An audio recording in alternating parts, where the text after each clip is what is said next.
আপনাৰ নাম তো দাদা পদম বৰা দেউতাৰ নাম এই দাখন কেলে লৈ আছে আপুনি কি হয় দাখন মই এখন দাহে লম্বুদৰ মানুহ কাটি পালোঁ লম্বুদৰ মান কোন হয় মোৰ নিজৰ ভাই হয় এইখন এই এখন দাৰে কাটিছিলে নেকি ভালখনে আছিলে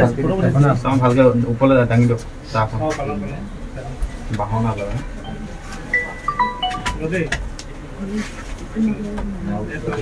ক'ত পলাই আছিলে ইয়াৰ সোমাই আছিলোঁ সোমাই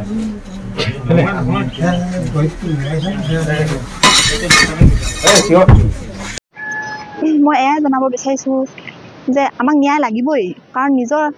নিজৰ ককায়েকে নিজৰ ভায়েকক ইমান এনেকুৱা এটা কাম কৰিব পাৰেনে এনেকুৱা এটা কাণ্ড কৰিব পাৰে আপোনালোকে চবেই একমত নে একমত হয়নে নহয় কাৰণ কাইলৈ এতিয়া বেলেগৰ আপোনালোকৰতো ককাই ভাই আছে সিহঁতি কাটিব তেতিয়া কেনেকুৱা হ'ব কেছটো সেইটো কাৰণে আমাক ন্যায় লাগিবই আমি চবেই একগোট আৰু মই নিজ চকুৱে দেখি কিনে কৈছোঁ সাধাৰণ দেউতাই গৈছিলে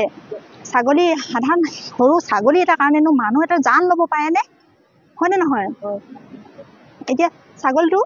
সাধাৰণ সেই বাৰীত সোমোৱাৰ কাৰণে ডাকো লগাবা বুলি কিনে সেনেকৈ কথা খাইহে কৈছিলে আহিলে আৰু চিধা মুঠতে দা এখন লৈ কিনে কাটিয়ে দিলেহি মোৰ নিজৰ দেউতা মোৰ মানুহজনৰ দেউতা মোৰ শহুৰ দেউতা হয় বিচাৰোঁ আমি শাস্তি পাবই লাগে শাস্তি দিবই লাগিব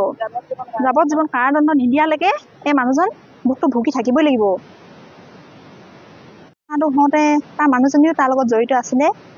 আৰু এতিয়া সেই যোনজনে ইয়াত থানাত আছে তেওঁ কৈছিলে যে মই তাৰ পৰাই কামটো কৰি পালোঁ বুলি কিনে সিও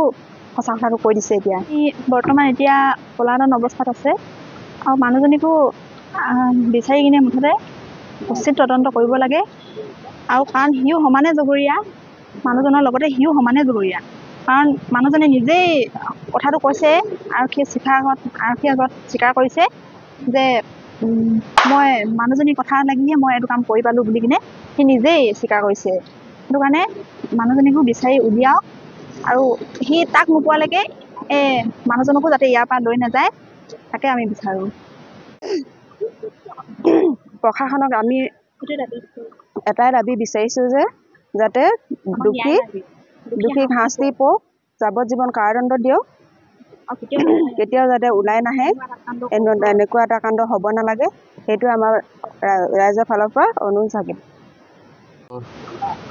মাকুম ডিমহলা গাঁৱত আমাৰ নিজ গাঁৱত যোৱা 9 তাৰিখে সন্ধিয়া প্ৰায় 7মান বজাত আমি শুনিবলৈ পালোঁ নিজ ককাইকে সাধাৰণ কথাত নিজ ভাতৃক চোকা অস্ত্ৰৰে কঁপিয়াই হত্যা কৰিলে আৰু উক্ত ঘটনাক আমি গৰিহণা জনাইছোঁ দুখ প্ৰকাশ কৰিছোঁ ডিমহলা জ্যোতিময় যুৱ সংঘৰ পৰা দাবী জনাইছোঁ প্ৰশাসনে যাতে অতি সোনকালে দোষীক শাস্তি প্ৰদান কৰক যাতে তেখেতে যাৱজ্জীৱন কাৰাদণ্ড দিয়ক তাৰ বাবে আমি ডিমহলা জ্যোতিময় যুৱ সংঘৰ তৰফৰ পৰা আৰু সমগ্ৰ ডিমহলাবাসীৰ তৰফৰ পৰা আমি দাবী জনাইছোঁ প্ৰশাসনক